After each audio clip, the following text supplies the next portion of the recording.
ঢাকায় সিনেমার জনপ্রিয় চিত্রনায়ক ঢালিউড কিং শাকিব খান। শাকিব খান প্রিন্স সিনেমার শুটিং এ খুবই ব্যস্ত। তবে এত ব্যস্ততার মাঝেও তার ছেলে বীরকে সময় দিতে ভোলেননি এই চিত্রনায়ক। বিদেশের মাটিতে বীর ও বুবলিকে নিয়ে মার্কেট করলো, ঈদের শপিং করলো, সন্তানকে নিলে বেশ আনন্দের সময় পার করছিল ঢালিউড কিং শাকিব খান। ইতিমধ্যে এমন একটি পিকচার সামনে এসেছে যেটা দেখে নেটিজেনদের বুঝতে বাকি নেই এখন কোথায় আছে বুবলি ও বীর। বুবলি ও বীর যে শাকিব খানের কাছে চলে গেছে সেটা সবাই বুঝতে পেরেছে।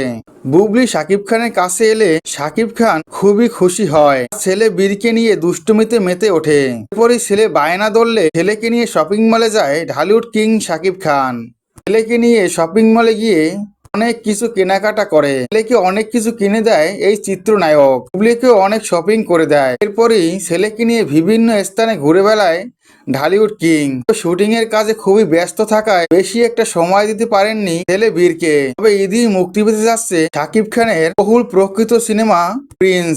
সিনেমাটির মুক্তির পরই ছেলেকে নিয়ে একটা সময় কাটাতে পারবে, তখন আর তার শুটিং এর ব্যস্ততা থাকবে না। বন্ধুরা, এই ঈদে হিরো বুবলিকে নিয়ে ঘুরে বেরিয়ে শপিং করলো। আমাদের কাছে কেমন লাগলো কমেন্ট করে অবশ্যই জানাতে পারো। বিনোদন জগতের এ ধরনের আপডেট পেতে আমার চ্যানেল সাবস্ক্রাইব করে বেল আইকন অন করে রাখো। ধন্যবাদ।